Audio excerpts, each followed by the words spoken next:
Good afternoon, good morning, good evening, everyone. How are you all doing today? Hopefully, you guys are doing well. Thank you guys for joining me. Are you guys, hopefully you guys are able to see me? Yeah, okay, so I'm just seeing the delay. I thought I had this set to go a little bit later. Let me know how the audio is sounding right now with this. So if I need to make adjustments, I'll definitely will. I'm doing a whole new different setup than I normally would be because I've got a few more tools in my arsenal now, and I'm testing them out. One is a new camera and a new lens set combo. In this case, I'm testing out the GH6 in terms of using that as now my go-to streaming camera, new light setups, and a couple of new light setups. All of them are from Nanlite, and then this is a new audio unit setup. So audio sounds good, awesome. So thank you guys for joining me for this coverage. NAB has officially begun. So first of all, big shout out for all you guys who have come and joined me. And Pete Breen, thank you so much for that super chat. I think this is the second time I've got a super chat, but I'm still very humbly thank you for your love and support, man. So I definitely appreciate it, and all of you guys for your support. Thank you guys for coming out. Okay, so Andreas says the level is too low, so let me pull this up. Oh, wrong one. So let me pull this up, and I'll start here. And now, Andreas, let me know how this sounds now. Hopefully this sounds a lot better. But, okay, so audio is good. Cool. So I'm going to just wait for the delay. So, yes, this is the NAB 2022 stream coverage. I was initially planning to do a lot of coverage for cameras. Okay, we're good on audio. But it doesn't seem to be that as of right now there isn't. Mainly the ones are coming from is Sony, but it's not the type of cameras that us filmmakers, more on the broadcast, which makes sense. NAB is the National Association of Broadcast. It only makes sense that Sony introduces a new camera, but we'll still cover that in case there are people who may be interested in broadcast cameras. And there's a couple other announcements. So right now, I'm going to be just continuously looking out to see anything new that's popping out. Right now, let me pull this up, and I'm watching Ted over at Aperture right now for a live as he's announcing some new products. So apparently, it looks like I'm not be able to hear because I mute the sound, but it looks like there's a new light feature, at least from what it looks like, that Ted is going to be, I'm assuming they're going to be revealing either tomorrow or Tuesday, because usually they tend to do that. They tend to do a big reveal of a lot of their newer products there. So it does look like there's maybe some sort of new light. It looks like a cob light. From what I can see, it's a cob light. So we'll see. Right now, I'm currently monitoring, seeing if I see anything new. It just looks like it's the new tube lights that Aperture announced a few weeks ago, which caught me intrigued. Especially seeing how they're going to compete with some brands that have been out for a while, like the Titan tubes, the Nanlite tubes, and I can't remember the other one. There's one more. I can't remember. But yeah, so let's go back again. Let's go back to what we were talking about. So again, nothing really. A lot of things that the big one, because Sony had the main stage today. Now Blackmagic did announce something, but it wasn't a camera. Blackmagic announced the new 810 Constellation HD. Now I'll cover this probably in one of the another next day videos because I still want to make sure to try to keep on to any type of camera news, whether it's lenses, cameras itself, and camera department type of stuff. So monitors. There's one other thing that I caught. So I'll definitely bring that up. But that was the only thing. Now, doesn't mean there is no camera just yet. I'm holding out hope. That Blackmagic is saving it for tomorrow, because tomorrow Blackmagic does have the main stage at 9:30 Pacific time, or I guess that would be 12:30. Yeah, 12:30 Eastern Standard Time, or my time. So there is still a possibility that Blackmagic may have something under their sleeves. So holding out hope, or maybe somebody will catch something at the booth. But I would have thought something would have dropped by now if they revealed it today. But let's go to the chat real quick. Let's see who's here. I edit projects. Hey, Ben. Thank you. I also saw you on Instagram, man. Thanks for the support. Pete Brent, thank you again. Andreas, again, thank you. Deshaun Mayers, thanks, man. Jazzy Productions, thank you all. Thank you all for joining me. Thank you. And Lynn Hager, thank you guys for joining the support. Let's get to some quick chats before we go into Sony. Doug Johnson Productions did a really nice video about the new switchers Blackmagic announced. Oh, so the new Constellation switchers. They are, I mean, for the broadcasting environment, Blackmagic has been one of the ones that's, those who have been looking for more accessible entryways into more professional environments, they've been very, very, very good about that. I have worked with their push switchers, and they're cool. They're really cool. Me personally, I've always been sort of more of a lever switcher. Even though I've got an A10 Mini, but I just like to be able to have a little bit more control. That's just me. So, but I'll read up on that, and then I think when we get to maybe tomorrow or Tuesday, we'll go more into like broadcast production with switchers, new models, because there's a lot, especially with Sony and I think Bird. It was like Bird. There's another one. Let me see. Can't find it, but there was another one. But anyways, yeah, we'll probably go into more of the broadcasting side on Tuesday or tomorrow, depending on how tomorrow goes. But Lynn Hagen, it's only HD. I'm still waiting. I'm still waiting for them to do 4K cameras, because it's either like you're stuck at HD, or they're like, no, upgrade to the 8K constellations, which are, if you haven't known, they're pretty damn expensive. I really, especially for something like maybe like solo, more small teams, small productions, solo productions, I really wish they would upgrade the A10 Mini lineups with a 4K delivery, because I love the fact that I got everything set up with my A10 Mini right now, but the one thing is just I'm locked to HD, which is cool, makes it easy to stream, but hopefully we can start getting into 4K 4K streaming as well. So yeah, let's keep it pushing. So I'm gonna read a little bit from the AP News article that did a coverage over Sony's stage, and there's not been that much. They essentially talked about some of the things they've not. Mainly, Sony has been doing was announcing some new monitors, some new. They went over the Sony Venice Mark II with the announcement of that. They talked about the F5500.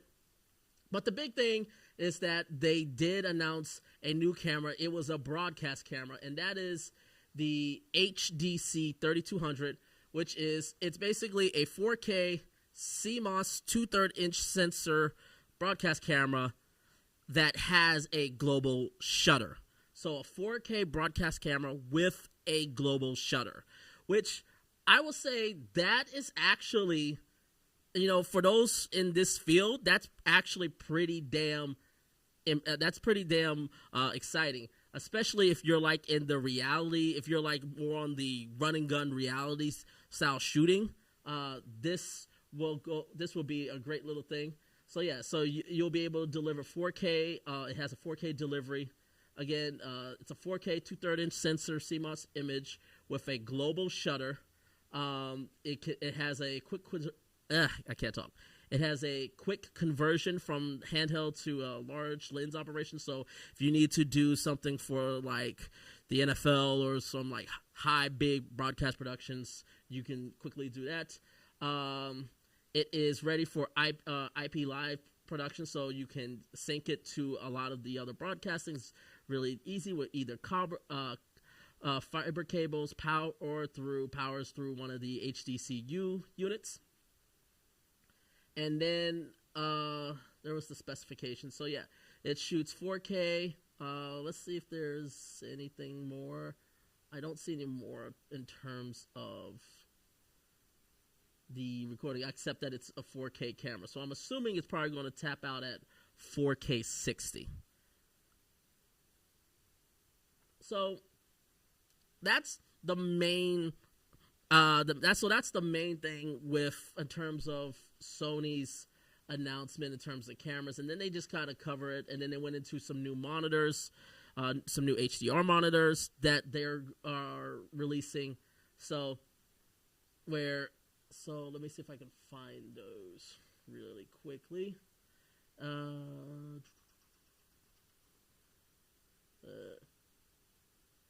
Yeah, here it is. Okay, so let me go cut back to the. So, in addition, Sony's PVM X Series 4K HDR monitor is available in 18 to 24 and 32 inches. We'll see new enhancements with the version 4.0 firmware release scheduled for August 2022.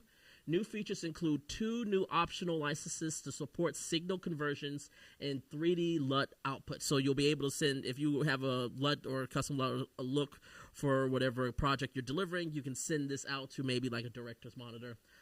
Time code and audio output capabilities will be added to the enhanced monitor output, and the firmware will also feature in-monitor display, parallel remote, and chroma up, as well as support for closed captioning. So basically, the main thing is that it's a lot of input and outputs updates, which is really, really cool for that. And that's about it. So right now.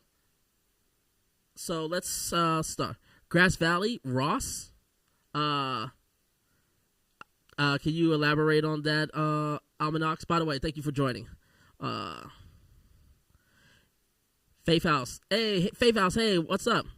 How you doing? Exactly. I want my live stream full 4K. Does the Mini Studio from Blackmagic help with that?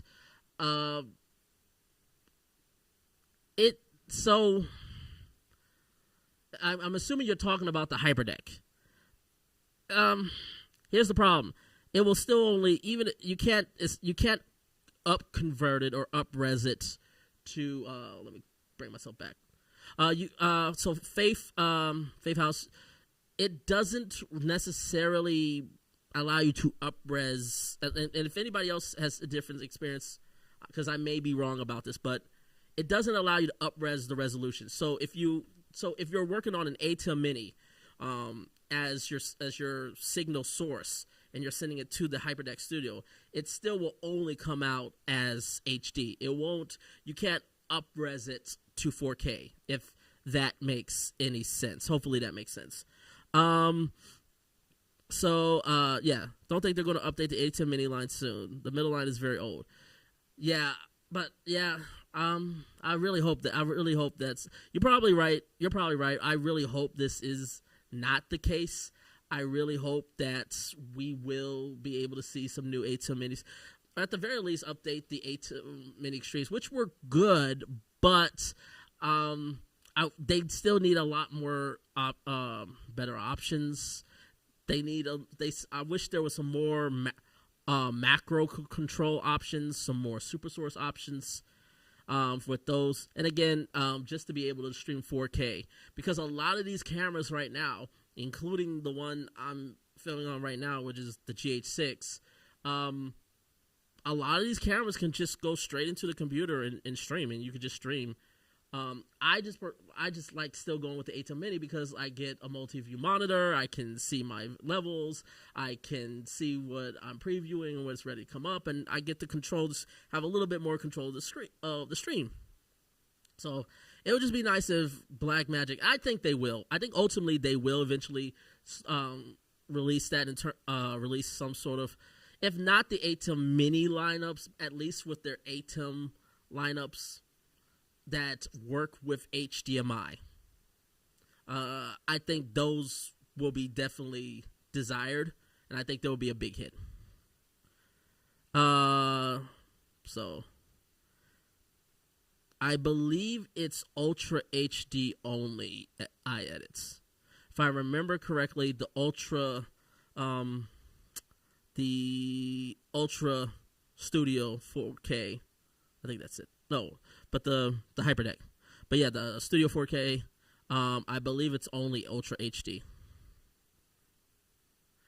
So, the only other thing I caught was, let me see if I can find it. Here it is. And big shout out to Uphill Cinema for uploading this. And that was, he went over to Hollyland, and he went and saw that there's a new wireless record monitor. This is the Mars M1. It has both an HDMI and an SDI input.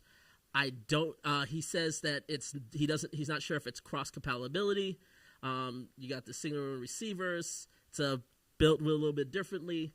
But the big thing about it is that this wireless monitor is compatible with every single wireless unit from Hollyland's lineup. So all the way from their consumer line of wireless video signals all the way up to their professional lineup, this monitor will work with them. So that is a really, really, really cool thing.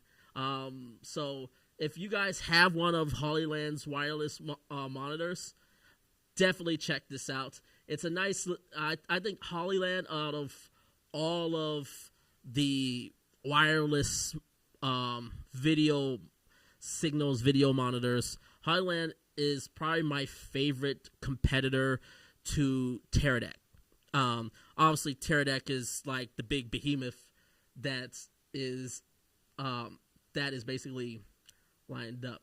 So that's all I can see for now. I'm going to continue to scour the globe and scour the internet to see what's up. And by the way, if you guys are at NAB, definitely leave your comments. And if you're seeing booths and seeing anything of interest that at NAB, leave it, because that's the whole thing. So we as a community can just gather all this information. I wish I was at NAB, but it was, by the time I was deciding to go to NAB, another trip to Orlando was already in place. And so it would, due to, financial and time limitations, it was a choice between going to Las Vegas to NAB or breaking my 4-year-old daughter's heart and not going to Disney World. So the answer was very simple. I elected to go visit the mouse's house at the end of this week. So, but you can bet your ass I will be at NAB next year. Absolutely, I will be at NAB next year, and hopefully, if any of you guys are NAB, hopefully I'll get to see you guys there as well, because it's probably one of the best experiences that I have ever had in terms of just getting together with like-minded people, or people who just love the art of creating video and film production, and just interacting and having chatting a good time. I met beautiful, wonderful people there. I met Curtis Judd. I met his brother. I met Caleb Pike of DSLR Video Shooters, Armando Faria, Brandon Washington, Tom Antos. Lots of cool people there that we just all sat and just chatted. Oh, I remember I met Ryan Colony of Filmrite, and I'm pretty positive I kind of freaked him out because Filmrite has a special place in my heart because they really helped me and pushed me to get creative and just inspired me in terms of what you could do as a DIY filmmaker. And I ran into Ryan and kind of, I'm pretty sure I freaked him out with my fangirling out meeting him. So but overall, it was an amazing business, and I can't wait to go back when I have the time. So let's check comments. You can stream in 4K on the GH6 via.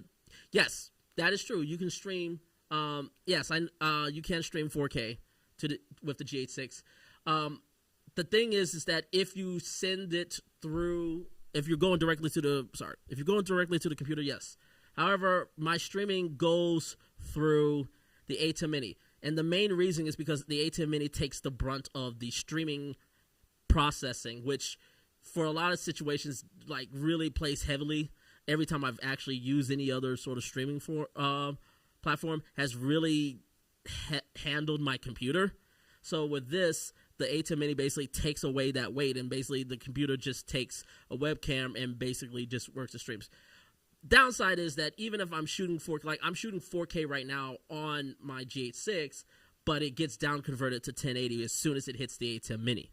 So that's why I'm really hoping to see a 4K version of these A10 Minis.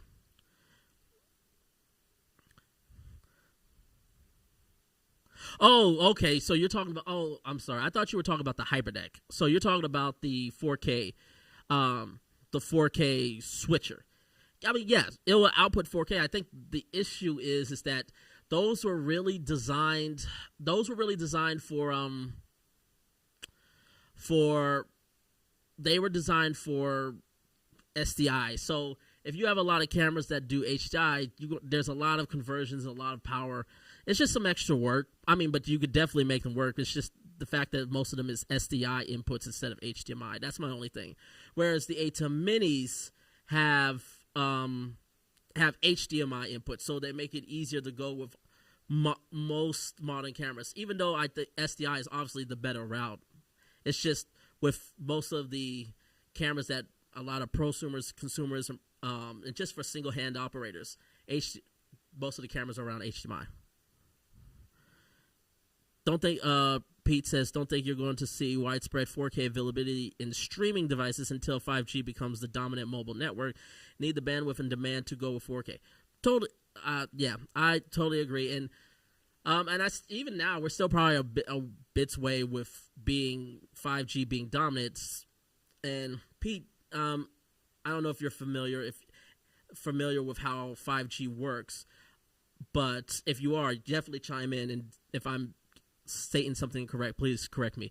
But the big thing with 5G is that, yeah, you get a powerful signal, but it's a lot more, the signal area is a lot more concentrated, which means you need a lot more in order to cover the same, I guess, area of where internet coverage is provided. You need more, I guess, 5G towers and 5G signals in place because 5G doesn't cover as much areas as 4G was.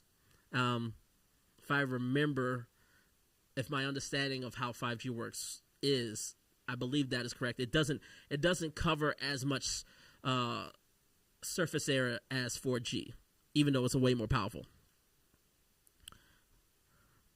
I should say affordable 4K streaming device. It would obviously be done at a premium now. Yeah. So, are there any new cameras yet? Hoping for a new Cine camera. Hey, Lau. Oh, but loud and clear. Thank you for joining, man. As of right now, I haven't heard of anything, and like I said, I'm keeping my eye out and refreshing. So, trying to see. As of right now, I don't see anything. As I mentioned before, the only thing in terms of Sony that announced was a new broadcast style camera. That was that was it. Which is I mentioned before, it's the HDC 3200. That's the only new camera that was announced, which is it's a 4K. It's only a 2/3 inch sensor, but it's a 4K CMOS sensor that has a global shutter. So, sorry, let me switch that over real quick. But yeah, that's the only thing that loud that has been announced so far in terms of cameras. But nothing from Blackmagic, nothing from. I haven't heard anything about any of the rumored Canon DGO 8K sensor cameras. I was hoping to hear something from it today, but it doesn't look like it. I doubt Canon would wait until their stage. Maybe they will, because their stage is Tuesday. So maybe they'll announce something there, but I would assume that Canon would have announced something by now in regards of that. And then Blackmagic, the only thing Blackmagic, the only thing they announced was their new Constellation HD Constellation. I didn't and I know, and then of course there's Panasonic, but I don't expect Panasonic to announce anything in terms of cine cameras, or cine styles, or film oriented or video oriented cameras, because if you actually look at the history, Panasonic typically waits till cine gear in the summer to announce a new video camera. They announced the Evo 1 at Cine Gear. They announced the S1H at Cine Gear. So my thought is I expect Panasonic, if there is going to be a new video-oriented, whether if it's a video-oriented hybrid mirrorless camera or a video-oriented like full-on Cine camera like the Evo 1, I expect that to be more at Cine Gear than it would be at here. But yeah, and as G&K Studios, as SGNK Studios mentioned, Blackmagic does have a presentation tomorrow at 9:30 PST time. So there's still a possibility. That's the Blackmagic may announce something, but that's the thing I'm holding out on hope for. But I'm gonna just be honest. I'm not so sure if they will announce a new camera. It looks like a lot of their focus is on broadcast and the new Resolve 18. By the way, let me know if all you guys that's in the comment section, has any of you guys downloaded Resolve 18?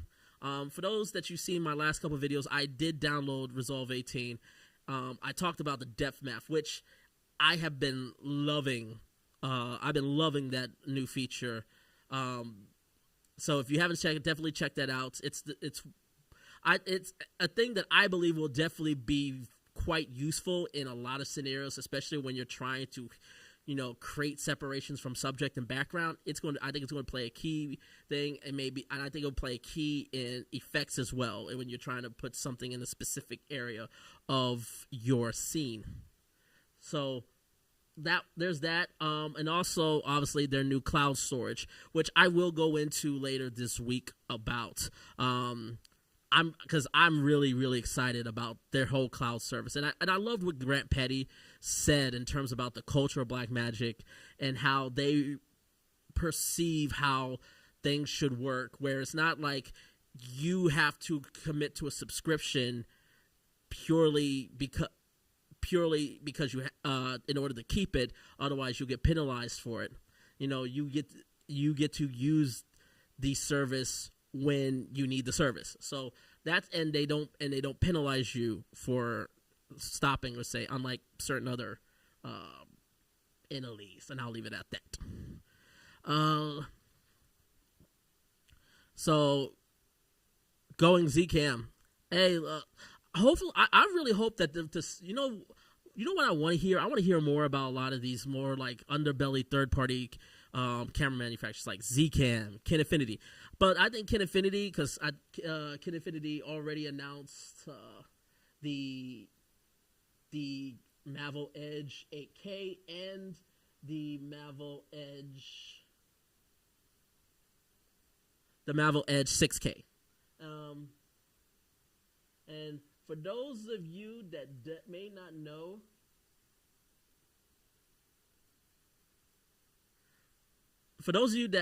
know, about this, this has been an item that I have been eyeing for quite a bit of time. So for those of you that don't know, Kinefinity is a camera manufacturer out in China. They've been around for a while. They've really they initially started making big waves when they started partnering up with distributors like Pro AV TV and making big waves in the distribution in the UK and Europe. Well, now they finally got a distributor in the US with B&H. So now they're especially with their newer line of cameras, and this one specifically is probably the one I am looking for as the next upgrade. Well, not this one. The 8K version I may be looking at. I'm deciding between the 6K version and the 8K version. Ever since I got a chance to download some sample footage of the Mavo 8K and actually get to try them out, this camera has been on my mind and been the camera I've been waiting to see maybe if Blackmagic or someone else will come out with some other camera that will get my interest that outside of this. And as of right now, none of them have actually done it. But again, maybe Blackmagic will announce a new camera, but the Mavo Edge lineup is looking to be one of the big things. This is a for those of you that may not know, this is a full frame 8K. Well, there's two options. There's a full frame 8K, and then there's a full frame 6K option. And what's awesome about this is that it is also open gate. So it's a 3.2 open gate sensor, so you could shoot it up to the full sensor, what if it's 6K or 8K, and it shoots up to 12-bit 4444 ProRes. I know originally they were offered to do internal ProRes RAW, then Red hit them with a patent, and all of a sudden they had to scratch it, and they're looking for other solutions. But now they have. They go into this. But I played with a 12-bit RAW, and even in 8K, 12-bit 8K open gate, I was able to play that back without any issues on my my Gigabit Aerial 15 laptop. I was able to play it back with no issues, no latencies, nothing. It played back smoothly, and it's 8K, which I have yet to come across any 8K camera where I didn't lag in some shape or form. This was the first that it didn't. What's cool about it is that it's got a dual recording media, but you can't record simultaneously. But and it's using the new the new SSD, the super souped up SSDs, and you can record to both of those. And what's cool is that you can this is what you record to these Kinefinity mini bags, and Kinefinity sells them for a terabyte. But they also sell the casing, so you could just go get the casing and then just go buy the mini mags, like the SSDs yourself, and then just insert them in there, which is really, really cool. And what's awesome is that they have USB-C ports on the side, so you don't even need to buy some sort of media source. You could just record it. You could just take it right off the media card, just plug it into a USB and plug it into your computer, and you're good. That's awesome. And it's also one of the reasons why I absolutely love the G8.6, because the G8.6 allows me to transfer files because of its 3.2 gigabit Ethernet port, not gigabit, sorry, 3.2 USB-C port. I can transfer files to my computer easily without the CF Express card ever leaving the camera. I could just plug it in, turn the camera on, and just transfer, and it transfers really fast. That is awesome because one of the things, it also prolongs the lifetime of the media card, because now I don't have to take it out. I don't have to worry about it getting damages by the environment. So that's really, really awesome. It has the 6K has a dual native ISO of 805,000 something, and then the 8K is 640 and 3200 if I remember correctly. Got a whole bunch of operator ports. It's got a whole bunch of battery solutions, including with some accessories. It's a kitty mount where you can swap in a Canon EF mount, PL mount. They even have an E mount, so which is great with the E mount, because with the E mounts version, with something like the Sururi lenses, which are only available for mirrorless, but they fit perfectly for that 3.2 open gate option. You could then attach those Sururi lenses and put them on there. So that's really, really cool. So right now, that is my next camera. Whenever the funds are set aside to get it, that is my next camera. It's just deciding between the 6K or the 8K version. So let's go back to Manuel says he's not a fan of Zcam. I would love to hear from you, man. Why are you not a fan of Zcam? Yeah, I'm with Gaeps. Is that how you say it? Gaeps? But yeah, I'm with you. I would love to have a proper 4K ATEM with Super Source. That would be like the dream. Would hope. I mean, it would be very weird. It would be very weird to me that the GH6 does not get Netflix approved, because there's already precedents. There's precedents for the Micro Four Thirds, because the BG1 is Netflix approved, and that's a Micro Four Thirds. It's basically the GH5 sensor. And the S1H pretty much has all of the bells and whistles, and even more. And the GH6 has even more so, because it has ProRes.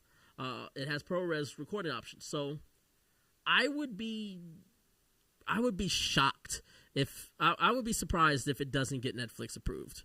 So, but honestly, I'm sure it's just coming out in some time, because if I recall correctly, it was only recently that I forgot. Recently, a camera just got approved. I believe it was the Raptor. Oh yeah, the V Raptor. The V Raptor only recently got Netflix approved. So, maybe it's just some time of just getting it on the list. But honestly, quite frankly, I made a video about this. The list doesn't really matter. The list doesn't really matter in the end. I mean, yes, some people use it to just like sell to clients to show the quality, and I get that. But in terms of like actual use case, it doesn't really matter. That list is really only for Netflix producing content. So if Netflix is cutting the check, then yeah, you would do that. But at the same time, if Netflix is cutting me a check and hopefully they're cutting me quite a bit more money than what I would probably be having the budget for, I would be definitely going with a different camera anyway, like a serious contender like the Venice, one of the red cameras, the Ari, maybe one of the C500, or even I would just go for a really heavy contender camera if Netflix was producing my content. And if Netflix isn't producing the content, then the list doesn't matter. That's just all I want to say. But yeah, I'm pretty sure the GH6 will get it. Yeah, G&K Studios. Yeah, I do believe they're not going to release something at NAB, because at least film related. But because they typically do that at Cinegear, so my guess is it will be there. But who knows? Maybe they will. They'll shock us and announce something there, or maybe they'll even tease it. G&K. So you think the Kinefinity is overpriced? I would love to hear it. I would love to hear. And this is not like any sort of like, you're wrong. How dare you think this camera is overpriced? I would just love to hear. I would love to hear your thoughts in like why you believe is overpriced, because I love hearing people's opinions on things. Emmanuel says Blackmagics are strange. They sell great Cine cameras for such a low price, but sell DaVinci controllers for like $30K. Because, I mean, look, at the end of the day, the broadcasting is their bread and butter. That is their background. Broadcast is their background. So they know the market there, and they know how expensive in the price of it. They're not. It's. I don't think it's strange. I think it's just they use their cameras to sort of get them into their ecosystem, and then if you go the broadcast routes, then you start going into these very more expensive ways. But the broadcast route is what pays their bills. That market pays their bills. That broadcasting route is what helps us get such, aggressive pricing cameras. It's because of how astronomical that broadcasting market is in terms of its the value it comes in.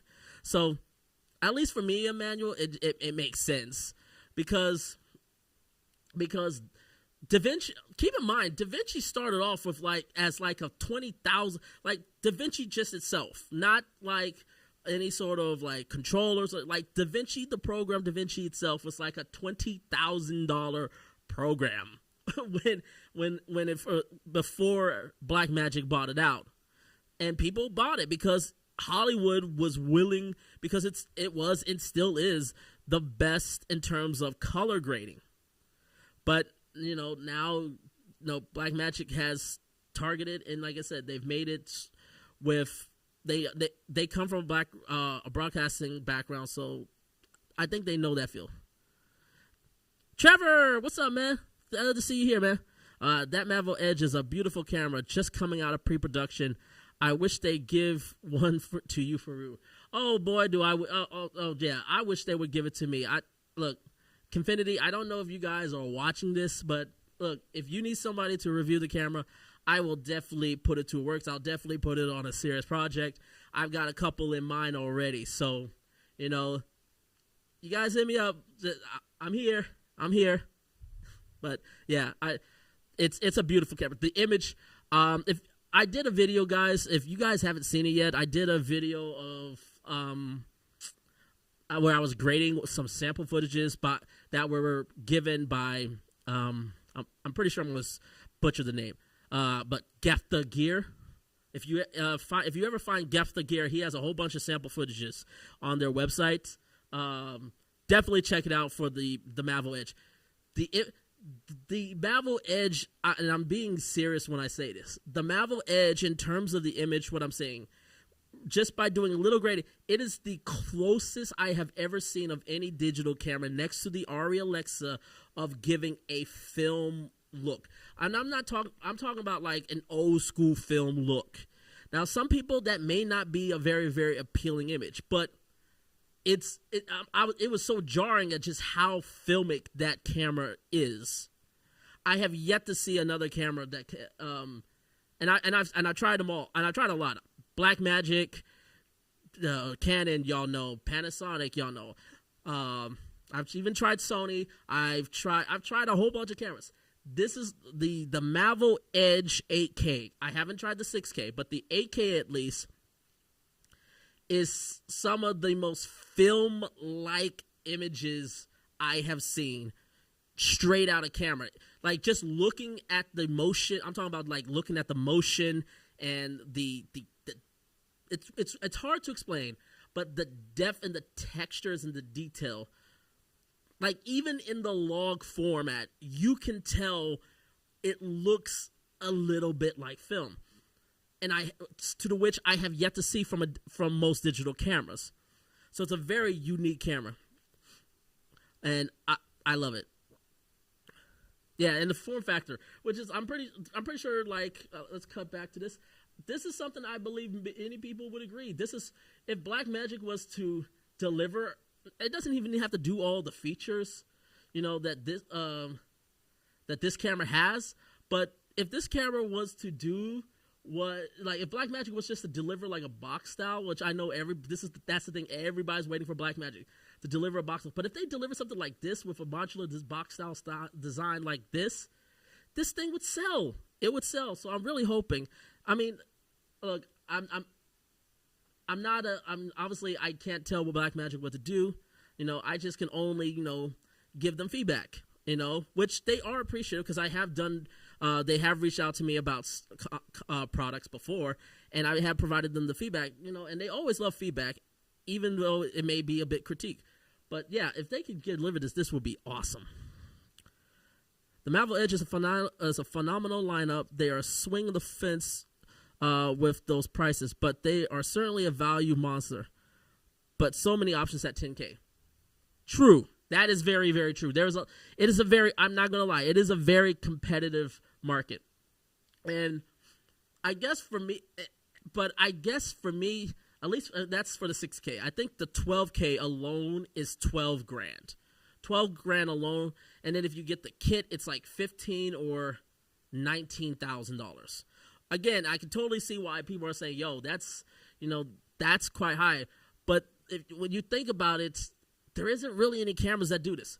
Let's break this down. Let's look at that price range. So you have let's throw the Komodo in, because when you actually build out the Komodo out, it's going to be around $8,000-$9,000, roughly around there for a running set. With the Mavo Edge 6K, it's probably about $13,000 for a ready-to-go set. And then you have something like the C300 Mark III, Super 35, but has one of the best sensors of the digital camera era with that DGO sensor. So you have that. You have the FX9 with a lot of the great HDR and feature functionalities. And then when you get to the 8K version with that $12,000 to $19,000 range, you got the C500 Mark II with that full frame 6K. You can get some used red cameras at that price point. You can get like the Scarlet W. You can get the Red Dragon, the Red Rave. I mean, a lot of the red cameras for that 16-bit linear.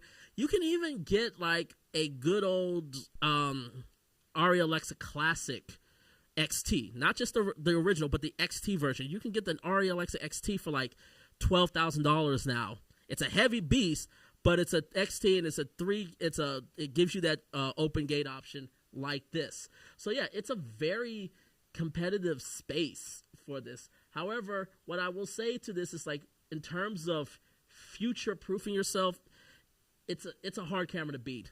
You got open gate, which I'm really getting sort of bigger, especially now filming with stuff like the GH6 with open gate, simply because of the ability to basically get all types of deliverables. So you can use your 16:9 to deliver something like YouTube or Vimeo. You can use something like, in the case of, I'll start with the GH6. With the GH6, it's a 4.3. So you can use the 4.3 option to deliver to Instagram.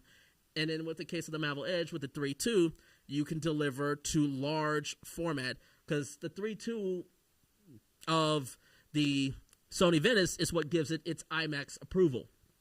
So there's a lot to be handled with that. So, but you got open gate, you got the latest and greatest in terms of media cards with those SSDs. You got great and genuine battery options. One thing that I think only a few people talked about, which like Gerald Undone and Potato Jet talked about, was the fact that they have this thing, and they've had this with all of their previous cameras, not just the Edge, but they have this thing called the ISO highlight control, where basically, most cameras, they have, when you're shooting a log, they have a gamma where there's only so much stops you have in your above middle grade that go into your highlights, so many stops below middle grade that go into your shadows, and you're sort of confined to that space.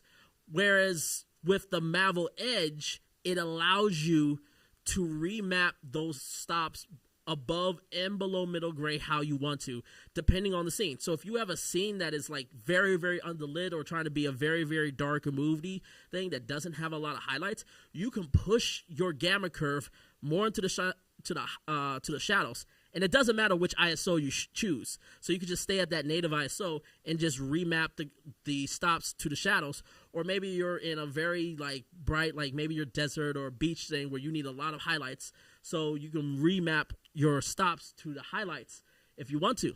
There's so many cool things that you cannot do.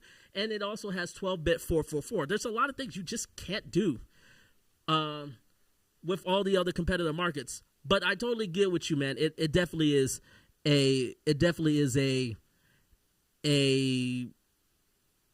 very competitive thing. So hopefully they can come out of it. The Kinefinity cameras are awesome because of the modular mounts that will work with sorts of flange distance systems like Sony E, but the image is severely lacking dynamic range from what I see. Yeah, the 6K, I agree with you. I got to look back because maybe I'm being blind, and I'll totally say, hey, I'm being blind. But it may be me, but I think the 8K has better dynamic range than the 6K. Just by what I was viewing from the sample footages that I was playing with, it has quite a bit of dynamic range. But again, it may be maybe my mind is just playing tricks. But it's it's not like industry leading. It's not better than it's not industry leading, but it's still very good. It's very good. It's very solid. It's not going to blow anybody away, but it's very solid dynamic range. And if you have lighting, if you know how to control your lighting, then it's not going to be as big of a deal. But I can totally understand why so many people would think it is a big deal, and I totally get that. Dynamic range is great as long as the color science backs it up, and in the case of Sony, often doesn't. Kinfinity's color science is pretty awesome. I agree with you, Trevor. My next camera is the Ursa 12K, Zcam F6, or maybe R5C. You're running totally different cameras. What do you do? I'm curious, G&K. What do you do for work to sort of look at these other options? Because I would love to hear that. Have I considered the Blackmagic Ursa Mini 12K? I have when it initially came out, and then eventually I wasn't convinced that the image looked better. Yes, it had more resolution and it was sharper, more detailed, but the image itself was not better than the 4.6K, either the original or the G2. So I felt that image was a better product. I'm talking about the 4.6K. I feel that sensor had a better sensor, and it just wasn't appealing to me. So I did a pass on the 12K. S1H is still rocking. I know. Yeah, Trevor, you still have that S1H, right? For those you don't know, Trevor's a frequent visitor, and he's a proud Panasonic S1H owner, and I'm happy for him, man. Robert, hey, what's up, man? Good to see you. The BGH1 has the GH5S sensor, which is larger than the Micro Four Thirds. Okay, all right. Thanks for clearing that up, Robert. Panasonic has my ears, though. According to Simon, we might get an S1 Mark II with the face detection autofocus. That's definitely, I hope so. There's been a lot of rumors around the next version of the S1H.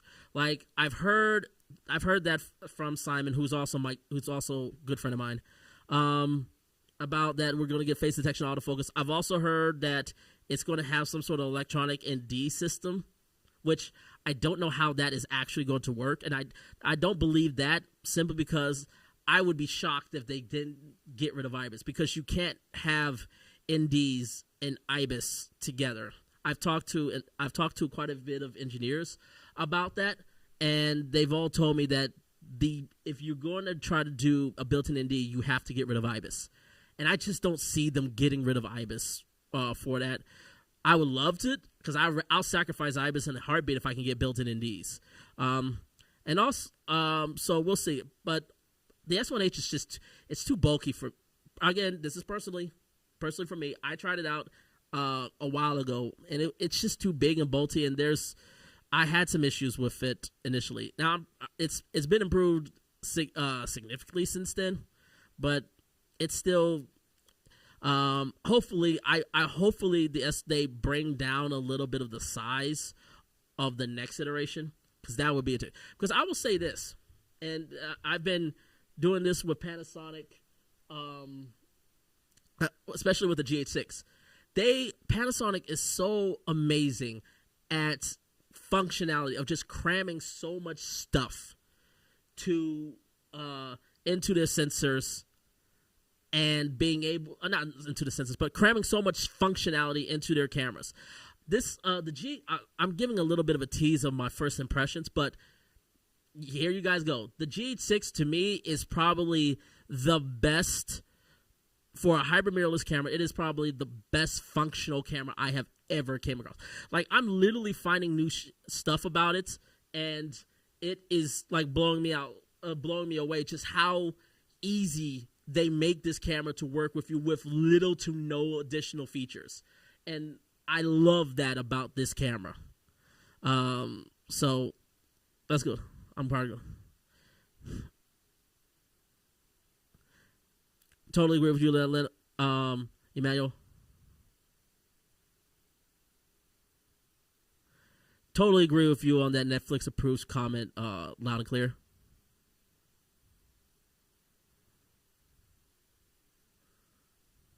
Well, Trevor, there is again the Mavo Edge 8K is in that $15,000-$20,000 price range. That one is, I forget, body alone is $12,000, and then to get it up and running, it's like $15,000. To get it fully kitted out, like full production ready, it's like $20,000. And it can go beyond that depending on other stuff you can get. So it's still in that price range. In my opinion, the Mavo Edge 6K is overpriced because they already have a Mavo LF 6K that's basically the same camera minus a few features. Plus, there are so many options to think. Totally here with you. I totally get that, man. People are forgetting Kinefinity has done all this from scratch, engineering, design, and color science. Like, yeah, it's so amazing, like just how far they come. Because I remember when they came with their original like Terra. Not the Terra 4K that we know. There was like an original one that they came out, which was like the design was not the best, and just to see them come from that to what they have now with their Mavo Edge cameras, it's truly a wonder to behold. So definitely, Blackmagic better release a new camera, or there will be hell to pay. Freedom. Thank you. Oh, by the way, thank you for joining us, F1.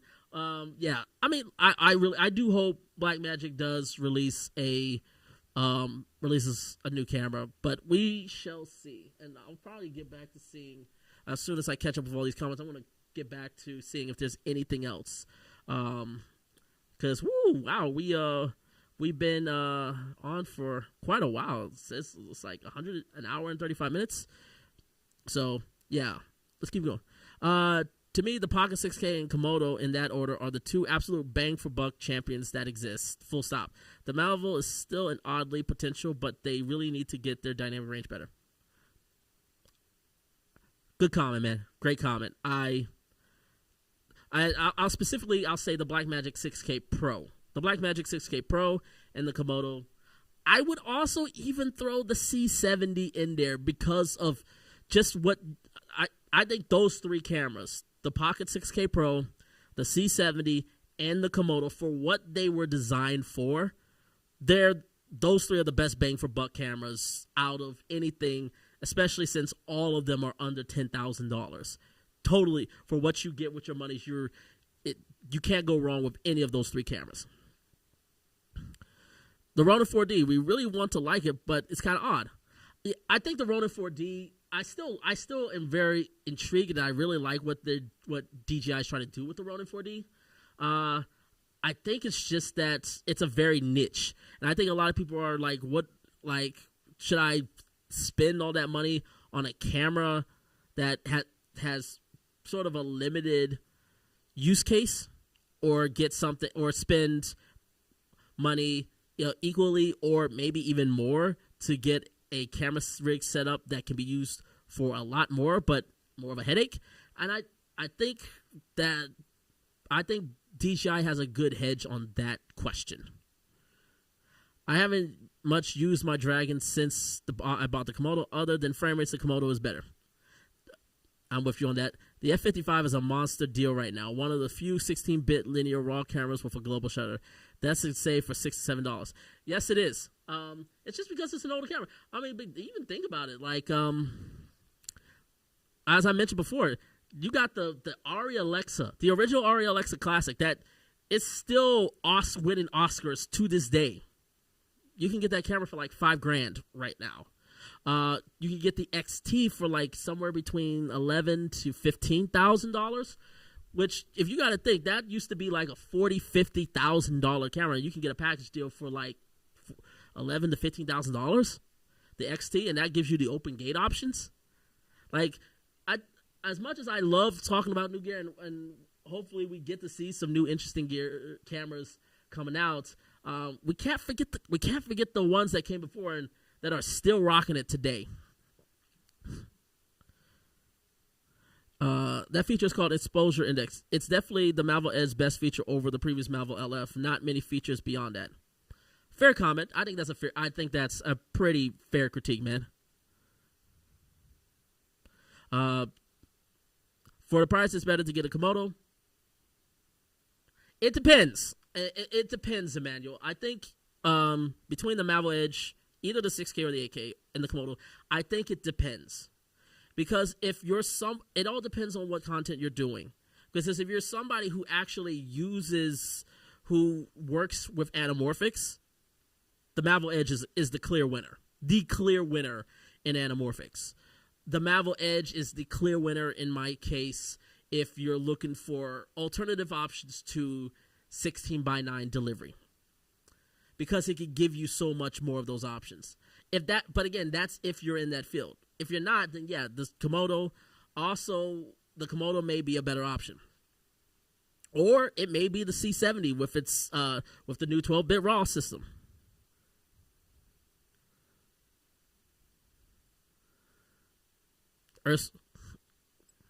Good comment on that Ursa 12K and 4D, Emmanuel. All right, I'm starting to catch up. I'm starting to catch up with the comments. Most weddings, non-profits, and ministry reveal content currently have a Pocket 6K C70 and R6X. Want to replace my Pocket with my next A cam. Oh, okay. Yeah. Okay. I would definitely. Yeah, there's definitely a lot of options. Yeah, there's definitely a lot of options. If you're doing weddings and stuff like that, I think the FX6 is a good option. You already have the C70. Maybe another C70 would be an option. I'm just thinking of something that can just that doesn't give a lot of footsie. R5C. The problem with the R5C for you, I can see, is that power. It's the power situation. Yeah, you can rig it out, but why would you spend all that money to just rig out the R5C and build this incredibly silly, big, huge rig that you have to build up and deconstruct, when you can get a C70 that pretty much is ready to go outside of just like a lens for filming weddings, and maybe just one more battery. That's how I think. I was like, that's why I love the C70 so much. That's also why I love the GH5 so much. I mean, not the GH5. I'm sorry, the GH6. That's why I love the GH6 so much. I can just grab the camera, go and shoot. And in the case of something like a wedding, where, especially when, you're getting to the prep and bride's not ready to start filming, and now you're an hour, and now they're like 30 minutes to an hour behind, and people are starting to scramble. You need to go and get your decor. You need to get shots with the brides and her bridesmaids. You need to get the groom with the groomsmen, or the groom can't, for some reason, the groom can't be found. He went off somewhere, and you need to try to capture him and get them. You need to get your first look in. You need to get, with so many things that can happen in a wedding. I'd rather have a camera that I don't have to worry about adding certain things and building it up and just going with it. That's me.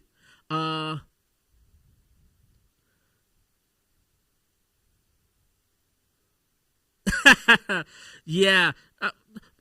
Trevor, why are you trying to handhold an RE Classic?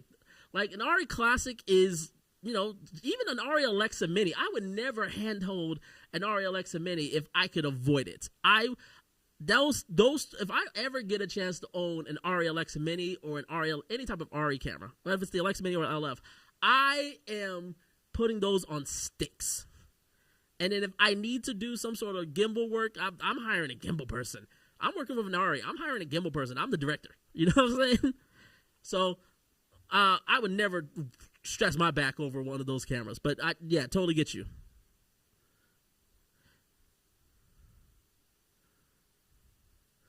Hey, Ernie boy, thank you for joining, man. The problem is with these cameras aren't answering major issues. We need a camera that can film and overheat.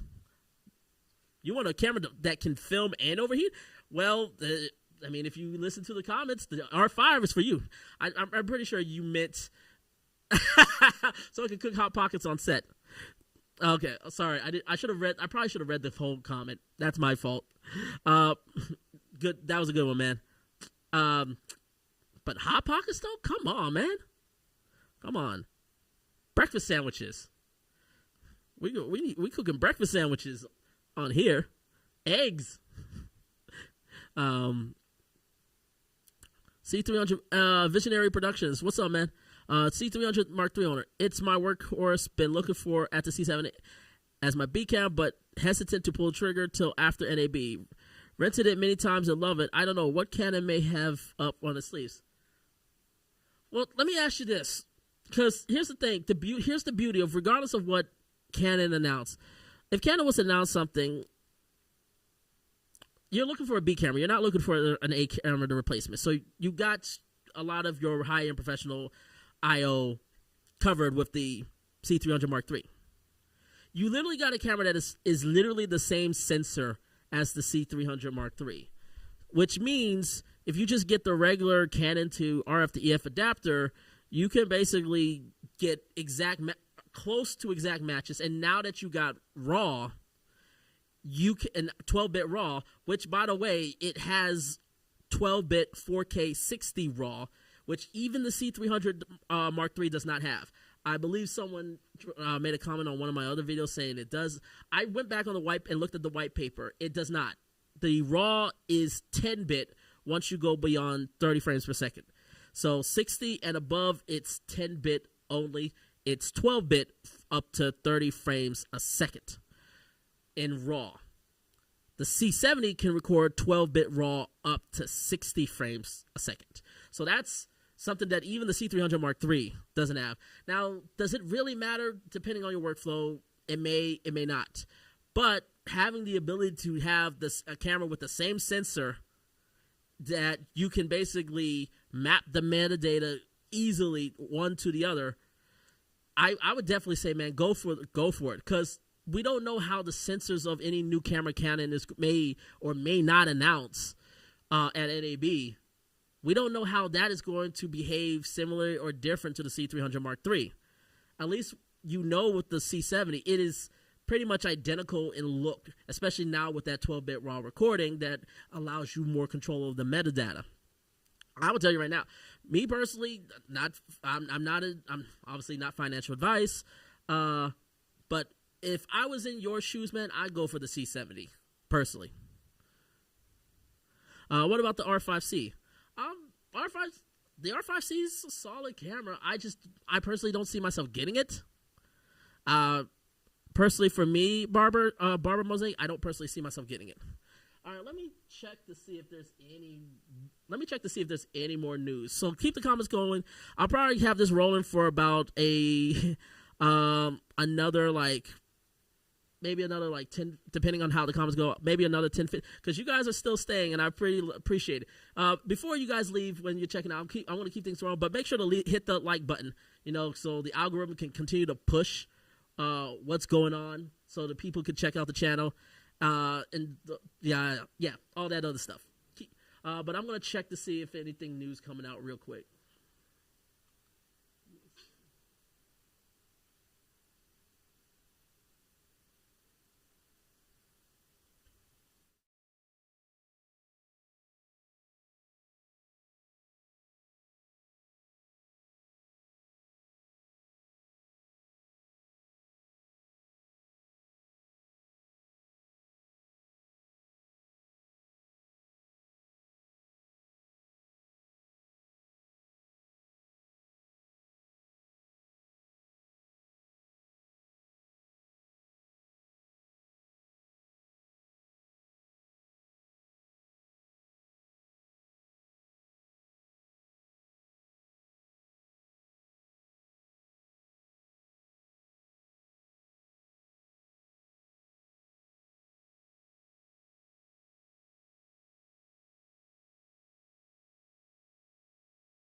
All right, so yeah, in terms of cameras, it doesn't look like it. So I'm gonna definitely. So let's go talk about, I guess, what's going to happen for the remainder of the next 3 days: Monday, Tuesday, yeah, Wednesday. So tomorrow we're gonna go more into lighting, any sort of lighting news. Aperture did their whole lineup just recently. I did a live stream of their lineup, so I'm definitely gonna see what they had in store. Some of what new products they may be announcing. So we'll go more into the lighting stuff tomorrow, and then I'll go into some of the more broadcast related products like the switcher, the Constellation, and things like that. And then the next 2 days is sort of like, you let me know what you guys would like to know coming from NAB. In terms of lenses, I know DZO announced a new wide angle zoom lens. A buddy of mine actually just got it to test it out, so I may actually try to test. I may test it out and put out a video for that. So keep an eye on for that. So I'll probably do that and have that maybe for Tuesday. I'll probably try to get that in for Tuesday. But if there's something else that you guys would love to know more about, let me know. But yeah, it doesn't. Right now I'm not seeing anything regarding any new cameras.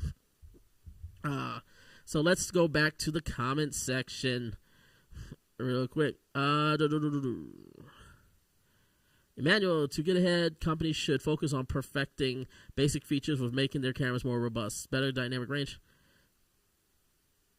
4 to 6K resolution that doesn't overheat. I think there's two things to factor. I think all these camera manufacturers can do it. It's sort of a sacrifice. What are we sacrificing? Are we sacrificing ease of use? Are we sacrificing battery life? Because there's a lot of cameras that have good solid dynamic range, solid dynamic range, color science, and 4 to 6K resolution, and doesn't overheat. And they can probably even tune it out, max it out like crazy. But there's two things. One, what are we sacrificing? Are we sacrificing power? Are we sacrificing ease of use? Are we sectioning out functionality and things like that? The other thing is, well, if we make the perfect camera, what is there to buy afterwards? Keep in mind, we always don't.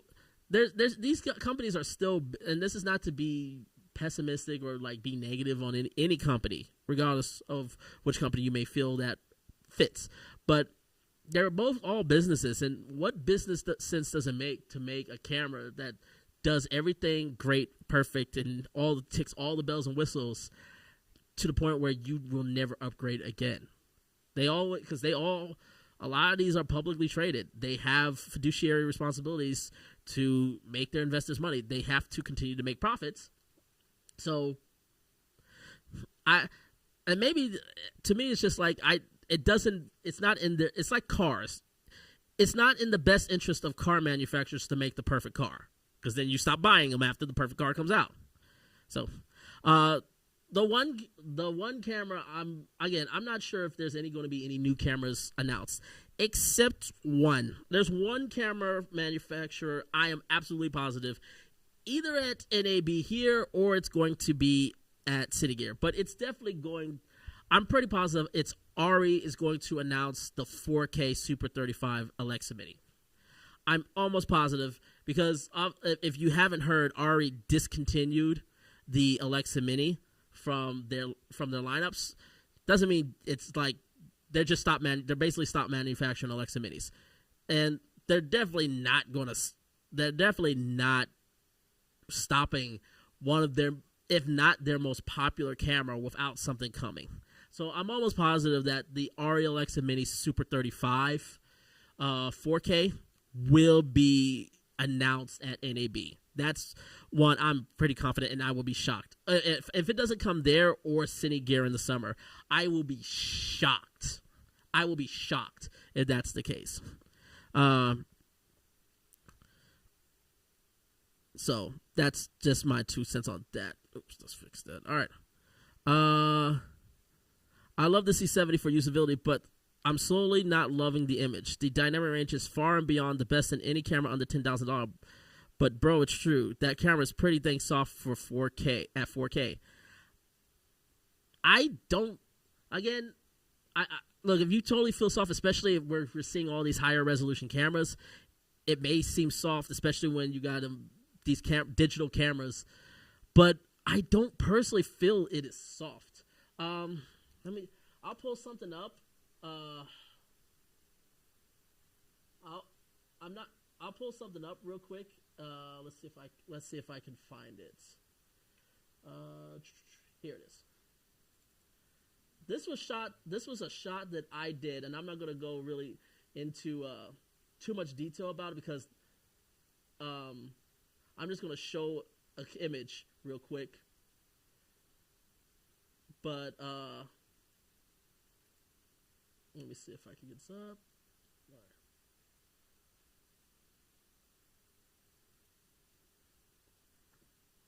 But this shot right here, this is from the Canon C70. And I don't know about you guys, but that's pretty damn detailed in my end. Now this is 12-bit raw. And there's no sharpening applied in post. This was just me just grading it. At the end of that's pretty detailed in my eyes. And it's more natural. It feels natural this feels way more natural than compared to a lot of the cameras that shoot at higher resolutions. And again, this is sort of just my perspective. I personally think the C70 has a very organic 4K because it's natively 4K. Even the cameras like the Sonys, they're not true 4K cameras. They're like 4.5K and some of that, and they're downsampling. So it's renting out a lot more details, and that's why you get a little bit more clarity. Again, some people, if you feel it's soft, I'm not knocking that you're saying it. If it's too soft for you, it's too soft for you. And kudos, you got to find a camera. I'm just saying, that looks really organic and really nice. This shot here looks pretty nice in my perspective. I'm still getting quite a bit of details, quite a bit of looks with that image.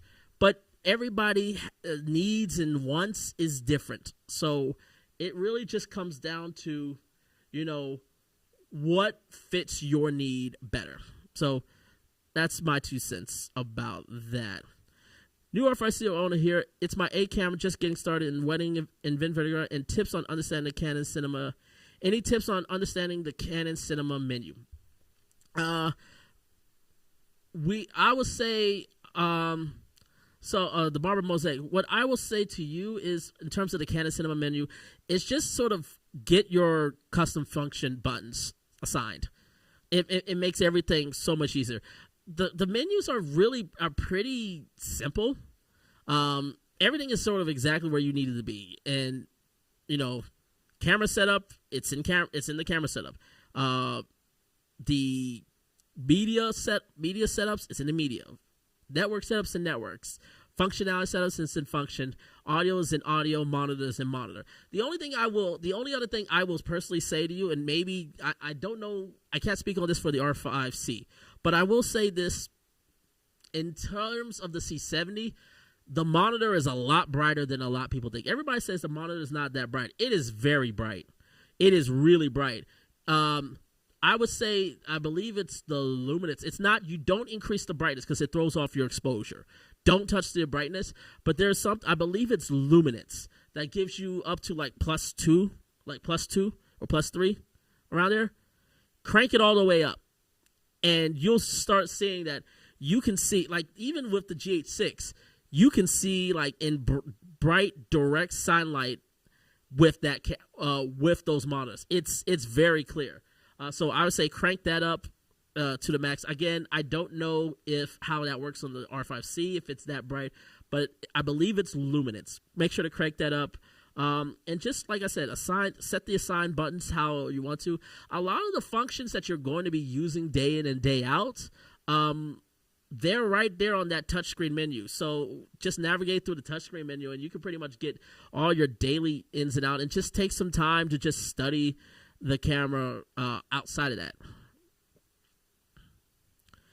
Red has issues with overheating and weird flaring with their stitch sensors. Ursa and Panasonic isn't really reliable enough for large productions. If more companies followed Ari's footsteps, yeah. I gotta be. I definitely hear you on that. I would definitely love it if everybody started following Ari's footsteps. My only thing I would say to that is, do we know all the situations? Because there's maybe we may want some things, but there may be patents. There may be patents that prevent a lot of these manufacturers. Like, I mean, the big one that everybody the big one that everybody knows about is Red's compressed RAW patent, which prevents a lot of these camera manufacturers from doing raw recording internally in terms of compressed RAW. So, and there's a lot of other patents, that cameras that do have patents. I think Canon has some patents on some lens designs. So it all just depends. Or there's some functionalities that each manufacturers have different patents that prevent the other camera manufacturers from competing.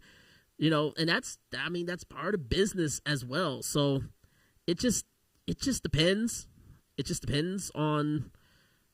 That's why I said it would. Yeah, I would love it that everybody did it, but I don't know what patent Arri has over certain things. You know, and also keep in mind, Arri, like even with the cameras, Arri also comes from where they literally built things. Every form of production is Arri has touched it. So Arri has a pretty grasp understanding of the entire world, where there's some camera manufacturers that, like Canon, who comes from a background of lenses, so which helps them with cameras, but maybe not necessarily monitors, or maybe not necessarily lighting, color space. Canon, like Arri has been in the game for so long that they know color space and color science to an art form of mastery. Visionary. Awesome, thanks. Glad to hear your input. I agree. I do think the C70 would fit well with the C300, and you are correct. C103 Mark III 6PS is 10-bit with DGO. 120 frames is 10-bit without DGO. Yep, exactly. Trevor, yeah, I don't see any new camera announcement or lenses, but has anyone dropped lenses? As I mentioned, Trevor, DZO announced, I believe it's the 14 to 30. The 14 to 30. The 14 to 30 new zoom. I believe it's Atlas Orion. Atlas Orion announced a super wide anamorphic lens. And then Sururi recently announced another, I believe the latest of their anamorphic lineup. Those are the ones that I'm familiar with of new lens announcements. I can't think of anybody else at this point. I do agree. I think Trevor, I do agree, but I think you're on the beneficial end being an S1H owner, with their newer lenses, because like if somebody, because Panasonic is, as of right now, Panasonic and Kinefinity, and then I guess Zcam, Kinefinity and Panasonic are the biggest beneficiaries of Sururi's limiting mount options, because with their new full frame lineups, you have to use a mirrorless mount. So you have to use either the Z mount from Nikon, the RF mount from Canon, the E mount from Sony, or the L mount from the Panasonic L Mount Alliance. I will forever love Jared Poland for that. But yeah, which I still think it will ultimately come back to bite them, because I guarantee you there are so many people that would wish it, at the very least, it was in PL mount, because that's where most anamorphic recording is done, and it's done on PL mounts. So I'm glad they're giving that option, but right now the problem is that even though Sony and Canon have 3.2 sensors, they don't shoot open gate, so they can't take the full advantage of that lens. Yeah, you can mount it, but it's not as beneficial as Panasonic's L mount, which they have an open gate, and Kinefinity, who can use the Sony E mount and has an open gate. So it's just, I do agree they're flipping the game, but camera manufacturers are not taking advantage of this of this with allowing their cameras to shoot open gate, more of their cameras, and Suri's kind of putting themselves in a corner by not offering PL mount. So that's my only grudge with Suri with their anamorphics. Moses, no, as of right now, no Blackmagic camera, none. But again, they do have the stage tomorrow at 9 p.m. Pacific time. I'm sorry, 9:30 a.m. Pacific time, which is 12:30 p.m. Eastern Standard Time. But no, no Blackmagic camera has been announced. Sorry, man. Yeah, I wouldn't expect to see a camera announcement on a weekend anyway. If there are any, it will be during the work week to get most coverage. I hope so. Hopefully, okay. In my honest opinion, the C70 is the best all-around video camera for video. I will say, under $10,000, Robert, I am 100% with you. I'm 100% with you. I think under $10,000, it is hands down, in my personal opinion, the best all-around video camera. Sharpness is not a function of resolution. Remember, Ari has been using the same 2K sensor for 12 years, scaled up and down the big screen. No one screams about sharpness. Agreed. We all have the sharpness we need, really. Don't get me wrong, the C70 has one of the best images under 10K, but for me, it feels soft at 4K, but even worse at 1080. I still shoot 1080 for my long form, and I totally, and the 1080, I get that. And I totally get you, man. I totally get it, like I said. So, because it's not oversampling anything. So, it looks, again, the reason why it looks sharper, not as sharp as most cameras, it's because it's not oversampling. All, like, pocket cinema camera, it's oversampling. I guess the argument would be the 4K, but the pocket 4K, but it looks just as sharp as the pocket 4K in my eyes. The 6K is oversampling, and then all these other cameras, even the Sony, even though it's a 4K camera only, it's still oversampling. So, and again, everybody's mileage may vary. So this is not a knock against you, man. If it doesn't work for you, I totally get it. I totally get it, man. I'm not picking up on my beloved for just. No, it's fine. No, it's fine, man. Like I said, nobody's talking about picking on. Again, we should look for things that we want in our cameras. At the end of the day, we're the ones that's paying them. We're the ones that is putting them to works, and to make sure they work for us. So I'm all for that, man. I can't figure out why the R5C should not have OpenGate 3.2 RAW. I don't either. I don't either. The only thing, Robert, I could possibly think why the R5C doesn't have 3.2 RAW is, one, it's not ready and they're probably going to release it in the firmware, or two, it will drain the power way too fast to be usable. That's the only thing. Otherwise, I agree with you. I don't know why. Maybe Barry's watching this. Barry was watching this video, and we'll get an answer of why there's no 3.2 OpenGate. Because I'm sorry, Canon and to me, Canon and Sony are big culprits, and I'm looking at both of them. There is no excuse why the Sony A7S III, the FX3, the Sony FX6, the Canon R5, the Canon R5C, hell, I'll throw even the R6. Any camera that has a 3.2 sensor, especially your flagship video-centric cameras, there's no reason that they shouldn't have an open gate option. There isn't. You can't do it. Doesn't. To me, Canon can't use the excuse, well, they're trying to protect their cinema lines. Their cinema line cameras can't do 3.2 open gate anyway. There's 16:9, there's 17:9 aspect ratio sensors. They can't do open gate. The raw output of there is the max capability. So it's not like it's like, hey, they can't do it, so they're protecting them from what? They can't do it. You got a camera that can do it. So Canon, put in open gate. Zcam has a choice for E-mount and MFT mount for their flagship camera. So yeah, that's what I thought. I was like, you can go E-mount with the Zcams, and basically you can then, you can shoot open gate on the Zcams.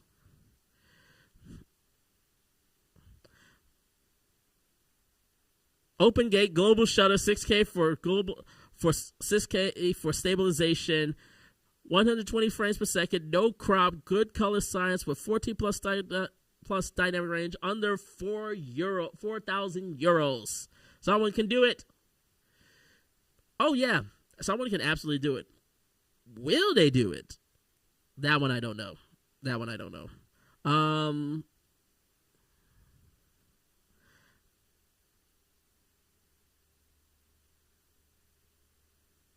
All camera manufacturers should allow open gate. Totally agree. Trevor, we're in agreement with that. Outside with abundant light and in controlled lighting, the image does not have the perceived softness that myself and others have seen mentioned. Yeah. But it does make me wonder how many manufacturers and overstating just how good their processes are, or they can't handle the extra heat. It may be true. No, Trevor, it doesn't make sense. I'm sorry. It doesn't make sense for, like, especially with lenses that are coming out that are designed for those cameras. It doesn't make sense to not offer open gate, especially since you are selling the camera as, especially given Canon in particular, because if Canon was to offer open gate 4.3 and 6.5 anamorphic recording, Canon can make the ultimate social media camera, because 4.3 is pretty much almost good to go for Instagram, recording. And even then, if you're shooting 4.3 compared to shooting 4.3 or trying to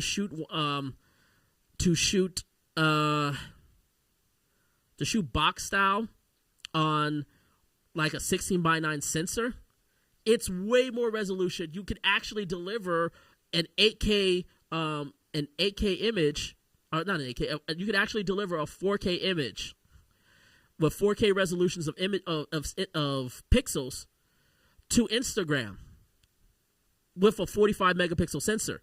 You know, that's why I specifically talk about the R5, because it has that 8K sensor, which gives it the capability of delivering 4K to like social media platforms that have different aspect ratios.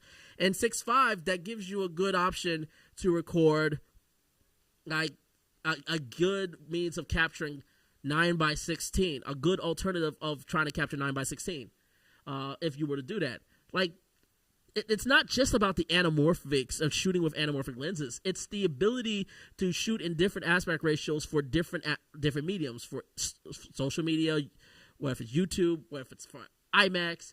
Having that open gate and all those other anamorphic options is critical to that. And I think it's a big miss, especially for Canon with the R5C. It's a big miss for Sony with whether it's the FX3, the A7S3, the FX. You get the picture. I just think it's a big miss on both of those companies. But I think because I've been streaming for, is that right? Oh no, I've been streaming for an hour and a half right now. And it doesn't look like we're going to have any more camera announcements. If we do get some camera announcements between now and tomorrow, which will be the same time, 2 p.m. It'll be the same time, 2 p.m. tomorrow, 2 p.m. Eastern Standard Time. I'll be back for the next stream. If for some reason we don't, if we get some announcements between now and then, whether if it's from Blackmagic or anybody, I'll definitely make sure to cover those, as well as we'll start going into the lighting, definitely with aperture and see whatever. I know Nanlight's going to be there. Nanlight has made several announcements, a lot of user-friendly announcements. There's been some that I've actually got a chance to try out at a Nanlight event that's got me super excited. That are very affordable options and gives unique ways of getting control lighting into various options. So we'll talk about that tomorrow. Yeah, we'll talk about that tomorrow. And thank you guys. The fact that 27 you all are still here with me is so. I'm so humbled, and I thank you guys for again. So as always, just before you leave, just definitely make sure you hit that like buttons so we can definitely push this out. Thank you guys all once again for your love and support. I will see you all tomorrow for whatever we can get. And as always, until next time, take care, everyone.